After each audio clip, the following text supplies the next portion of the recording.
真ん中に響く声、見やすい段差で似たようなスリップ並べてばかりね。からくりなんて甘いだって一つは同じ、素直になんて求めてないって嘘が中はこんな感じでかなり広いです。綺麗にも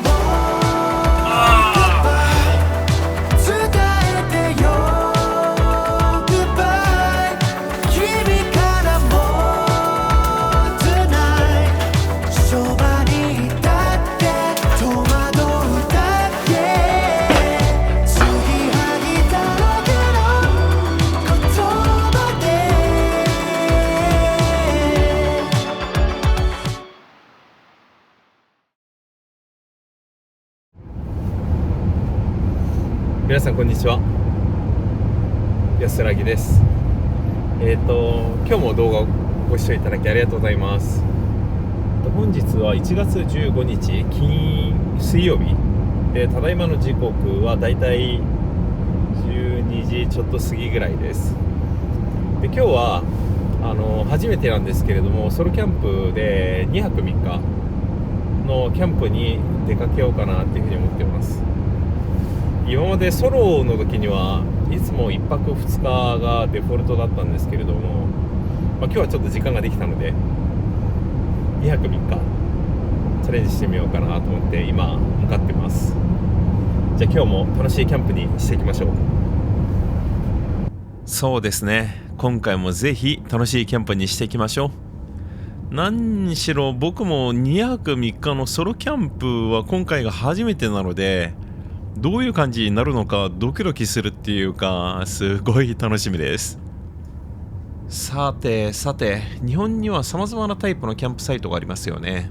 例えばオートキャンプ場、または区画サイト、一方でフリーサイトなどといった、自分が好きなスタイルに合わせてキャンプのサイトを選べると思うんですが、カナダの場合は大きく2種類のキャンプサイトがあります。まずはブリティッシュコロンビア州が管理するキャンプサイトで、これは区画サイトですね。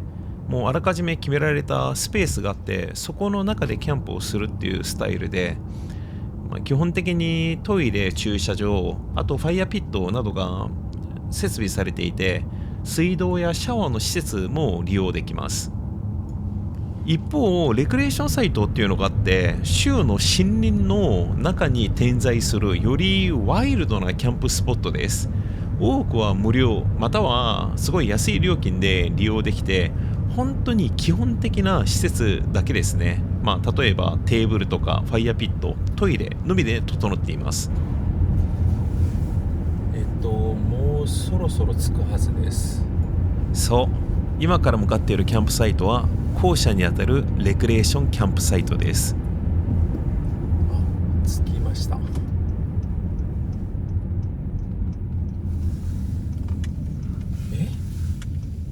霧？煙？霧？何これ？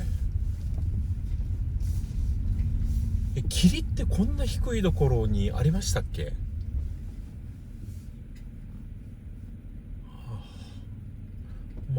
とりあえずこれ煙か？とりあえずちょっと受付してきます。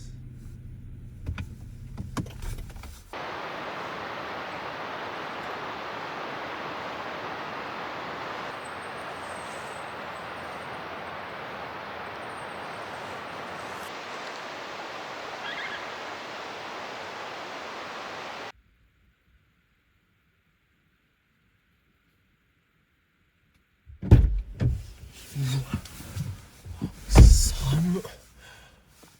こんな受付終わりました。ではサイトに行きましょう。今日宿泊するサイトは、40番です。40番。これ霧なんだな。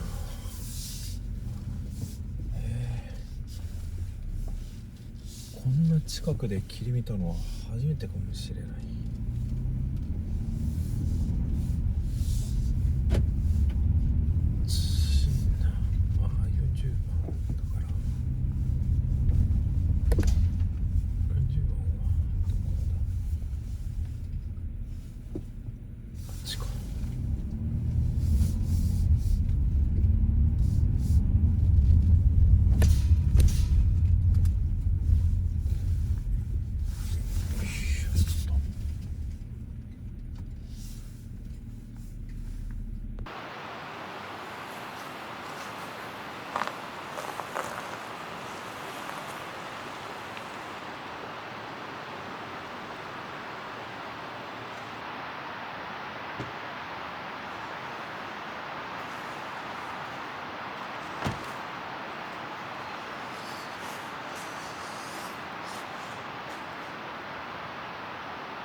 ただいまの時間が1時5分19分なので2時ですね。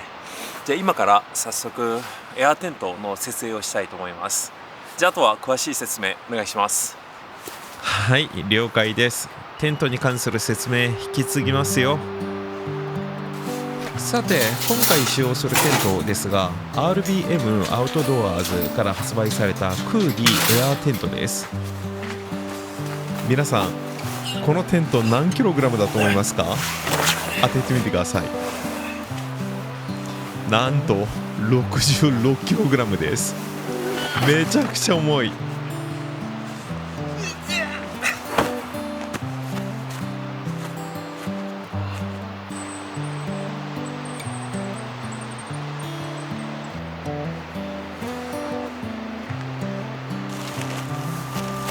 確かに重さはありますけど従来のポールテントとは違いエアポンプを使って空気を入れるだけで約10分ぐらいで完成しますので設営はめちゃくちゃ楽です。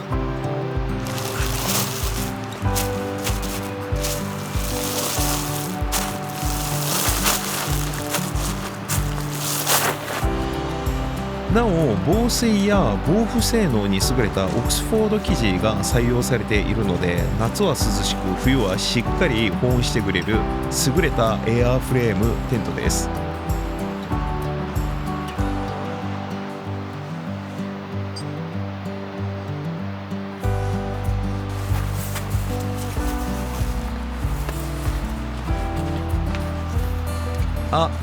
ちなみに手動ポンプだけで空気入れようとしますと翌朝筋肉痛で腕が上がらず歯磨きすら困難になる可能性があるので全力で電動エアポンプ使うのをおすすめします。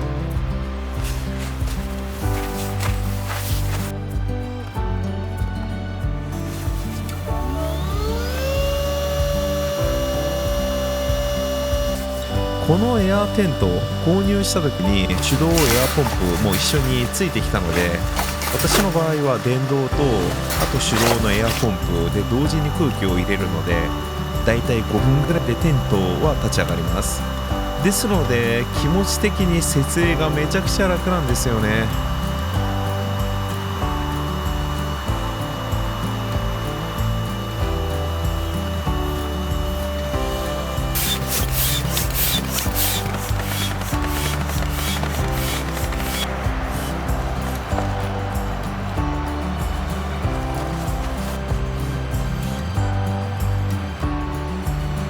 このような大型エアーテントの場合はエアーポンプだけではテントが完全に自立しにくいので途中でテントの中に入りエアーフレームを手で立ててあげるとしっかりと自立するようになります。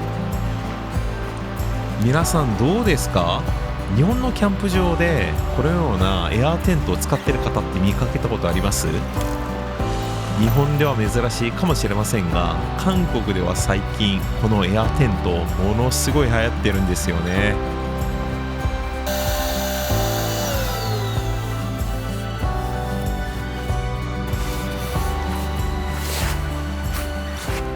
だいま2時45分。さっき管理人の人が来て10分ぐらい話したので、だいたい35分また30分ぐらいでまあこれぐらいのテントは立ちます。だからエアテントは設営はめちゃくちゃ簡単、楽です。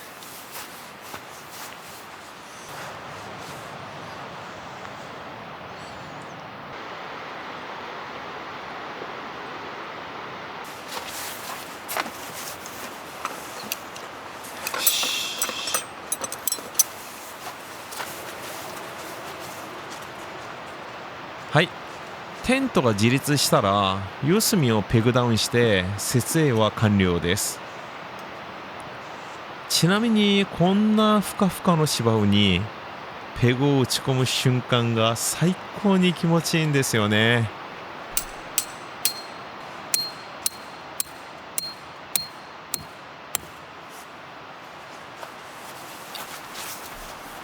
なんていうか、ペグがあの芝生にスッと入っていく感覚がたまんないんですよね。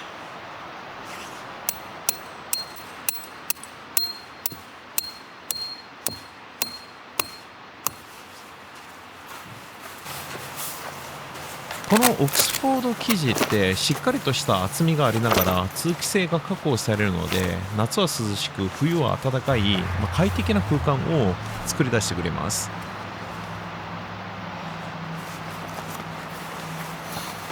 でも今日1月15日で日が落ちる時間が少し伸びて嬉しい。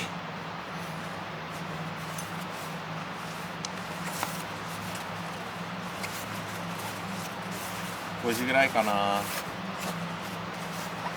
5時ぐらいに日が落ちるので、今何時だろう、3時。だからあと2時間ぐらい時間の余裕があります。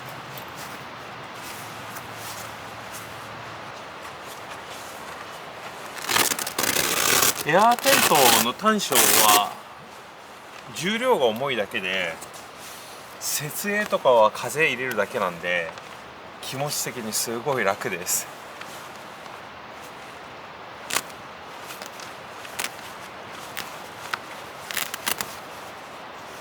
ただね、重さがさっきも言ったんですけれど66キロなんで、本当は男性1人でセッティングするサイズじゃないんですよね。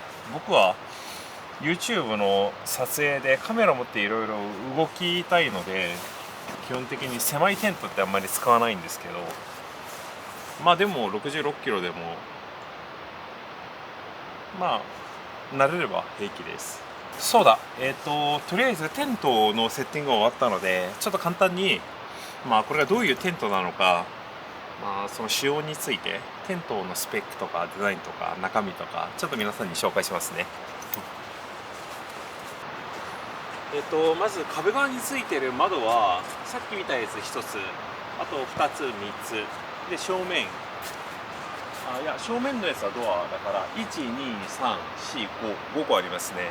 あと正面に大きな TPU の窓があるんで合計3つで、ここら辺のやつ全部この TPU、このビニールのやつ剥がします。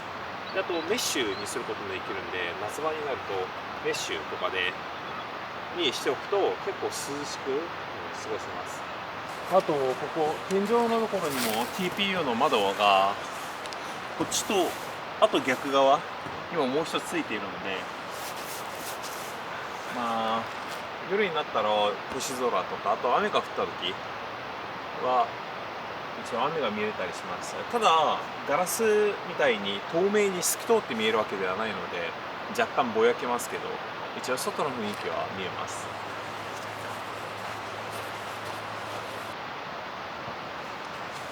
でここが正面の入り口。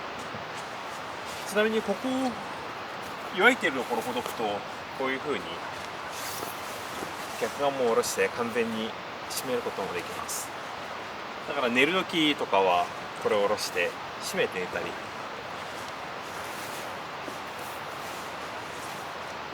日本のテントはカナダでちょっと購入できないので、今自分は使っていませんけれども、だから結構韓国のテントを使ったりしているので、だから韓国のテントの情報であったりあとはキャンプのギアとかで、皆さんにちょっと情報を提供できる部分で貢献できるかもしれません。じゃあちょっと中入ってみましょ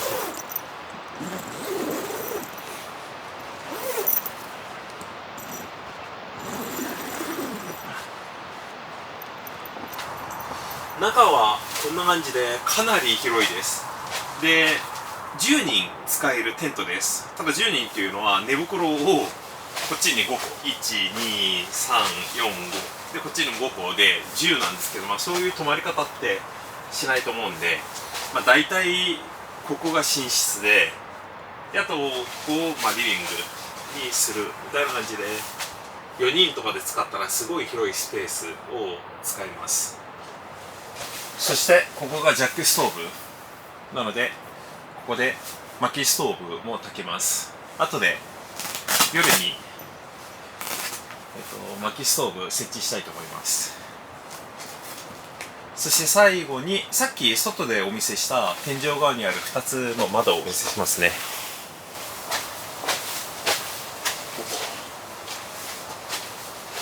これで一応星空とかも見えたりはするけど、でもあんまりそんな綺麗には見えません。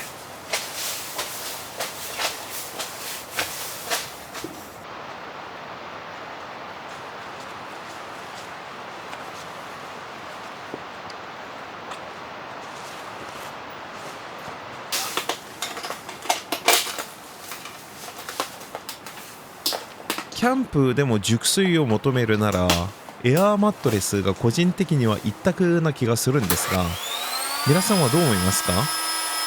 それともコット派ですかね？もしくは結構厚みのあるウレタンマット派なんですかね？皆さんの快眠キャンプスタイルありましたらぜひ聞かせてください。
皆さん、最近ちゃんと安らいでいますか？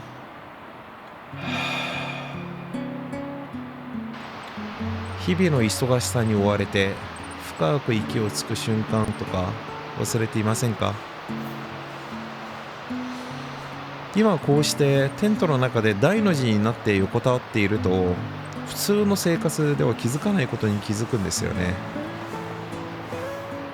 例えば、土ってこんな匂いだっけとか、ああ風が気持ちいいなとか、この何も考えない時間最高かよとか、キャンプって不便なことも多いけど、こういう何もしない贅沢を味わえるのが最高なんですよね。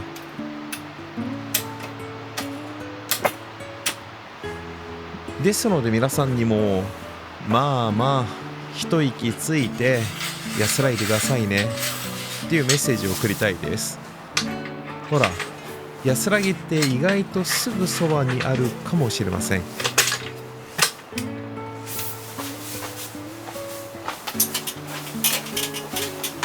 キャンプは心のデトックスです。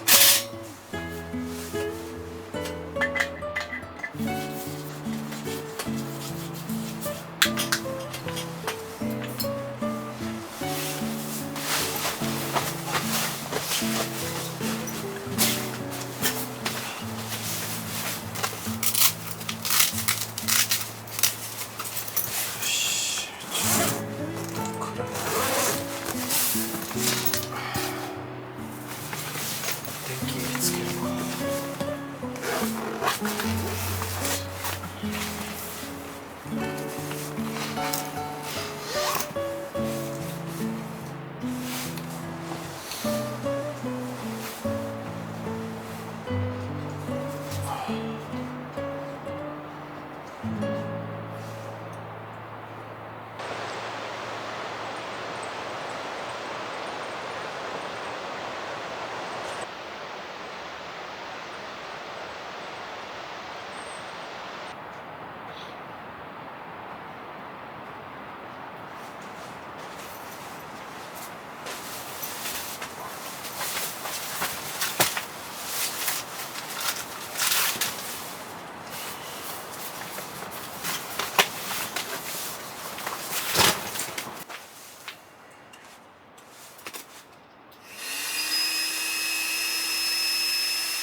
だんだん冷えてきたので、そろそろ薪ストーブを焚こうと思います。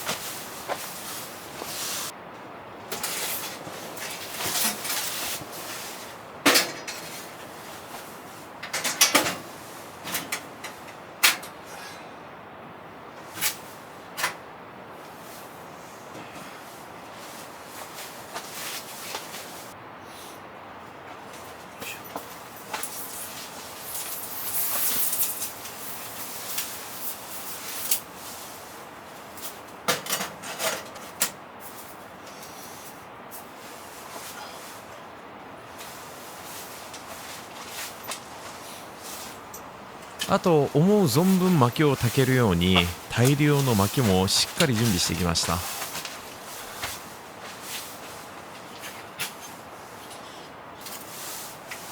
あとは薪ストーブで温まって食べて飲むだけです。ちなみに明日も帰らなくていいってもう最高かよ。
薪が大きすぎたかな。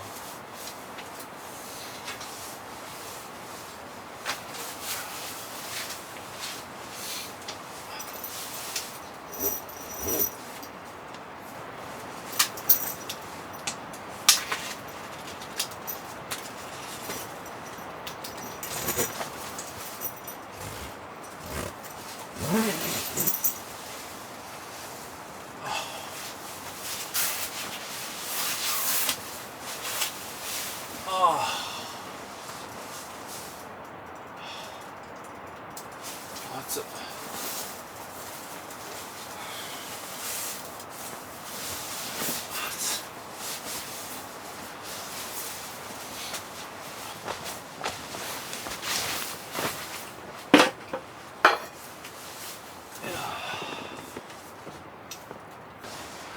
セッティング終わりました。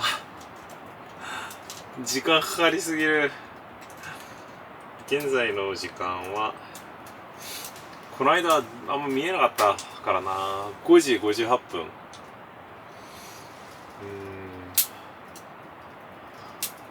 まあ1泊2日で来る時にはこういう感じではなかなか来ないんですけど、今日2泊3日なので結構装備ギアがっつり持ってきました。やっと終わりました。じゃあとりあえず待ちに待った一杯飲みたいと思います。皆さん乾杯。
これ香料がすごいです。今までこの大きいエアーテントの室内照らすために天井にライトを4つぐらいつけていたんですけれども、これ1つあるだけで他に必要ないってぐらいに香料がすごい。ちなみにこのランタンクレイモア3フェイスです。はあ、やっと落ち着いた。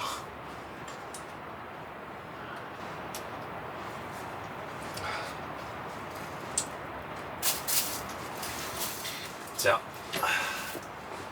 ご飯の支度をしたいと思います。今夜のメニューはラーメン、辛ネギとあと餃子です。じゃあ準備しましょ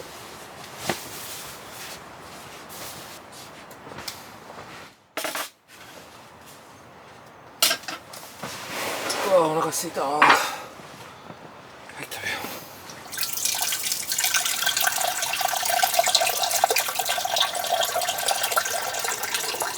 こんな感じでいいかな。いや適当だな。とりあえず、お湯を沸かして、よいしょ。あとはネギを作るか。辛ネギってどう作るんだ。まあ適当に作るか。もうネギ大好きなのでこれ4つ全部食べます。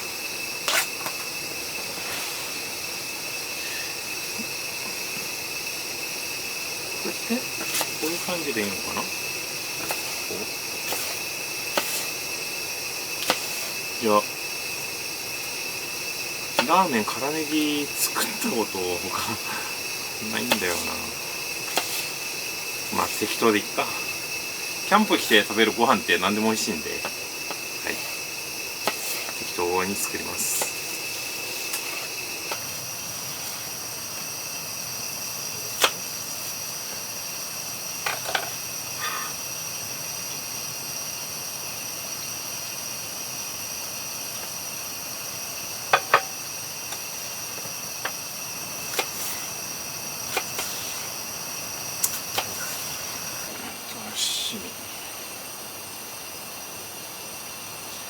辛いの大好きなのでたっぷりしめいっぱい入れて、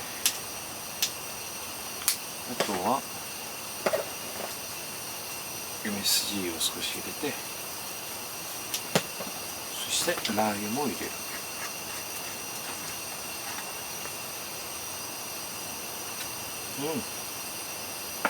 こんなもんでいいかな。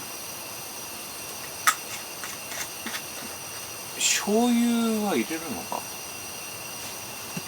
かんないけど入れるかよくわかんない時には入れた方がいい。醤油も入れる。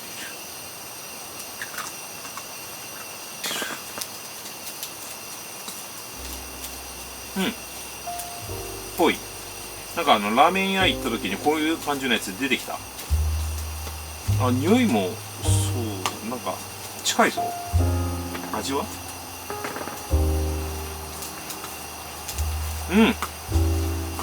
美味しい。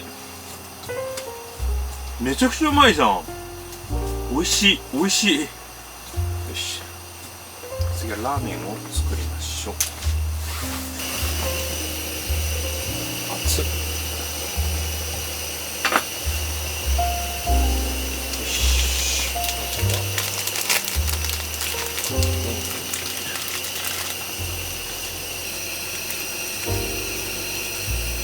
スープ。今日は豚骨ラーメンです。豚骨辛ネギラーメンかな。よ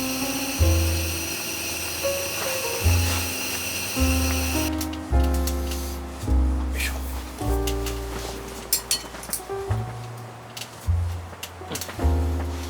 でここに辛ネギを入れると。うわ、うまそう。じゃあいただきます。こ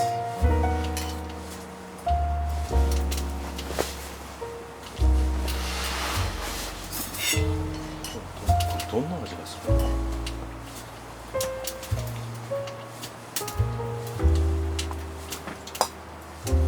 ネギと一緒に。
さてそろそろこの動画も終わりを迎えました。